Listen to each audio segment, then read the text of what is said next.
everybody. Today is International Cochlear Implant Day. So we had to have Patty Spitler come join us. She's sporting the fanciest cochlear implant that looks so great on her.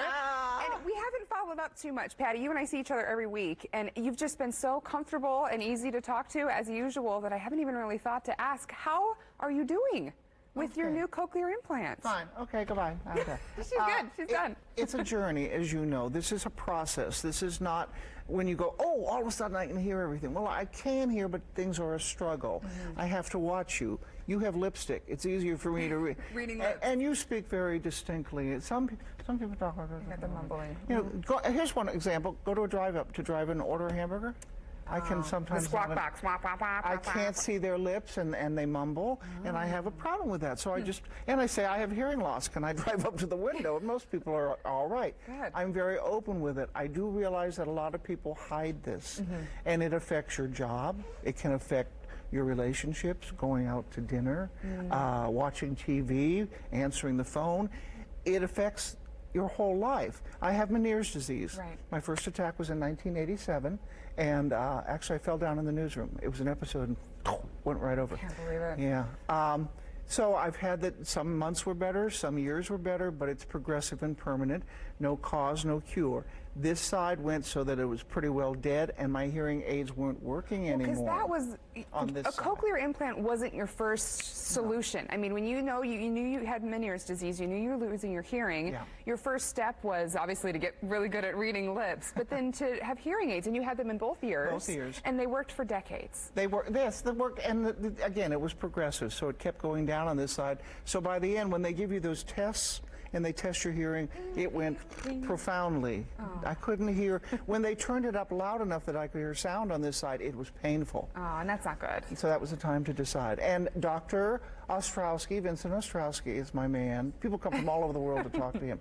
It's a little scary. Oh, there I am going into... There we go. A doctor off the charts for a lady off the charts. You put a camera there and I'm waving. By golly. So these pictures are important though, because a cochlear implant is an internal surgery. Yes. It's touching your brain.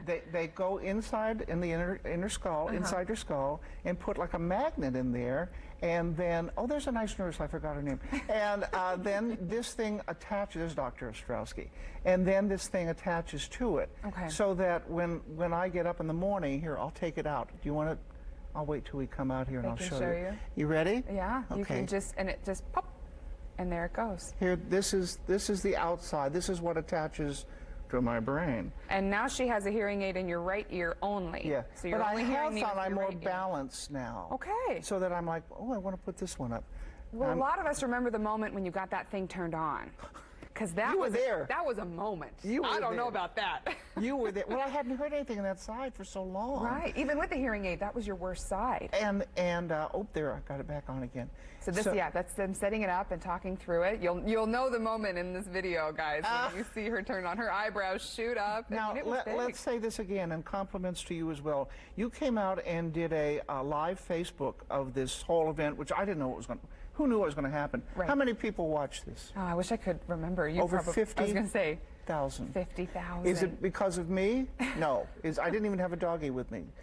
It's because people want to know more about it. So I guess that's part of what I need to do. Right. Is to share that it's not for everybody. If it's not for you, that's fine. If you want to take advantage of the technology, you can look into it and see if it suits you. There's a huge community with hearing loss at various stages of that hearing loss who I'm sure have asked you lots of questions. And as you say, it's not like you endorse one thing over another, but you have tried several things now, and this cochlear implant is helping. It works for me now. I like to hear.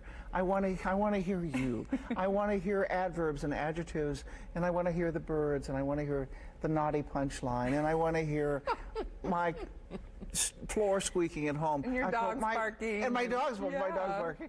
So it's helping my life to be better. Music is going to always be a struggle, and they said they're still, maybe, who knows, they might perfect that too.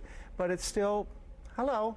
And you look great, and we're so glad you're still on air with us, because obviously losing your hearing would make that difficult. So I'm grateful that you. It was very hard when I quit December 24th of 2004. I was really thinking of kind of maybe checking out. It was that depressing because this is what I love Lucky us to that do. we still get Patty with both ears. And I want to share things. Thank you so much.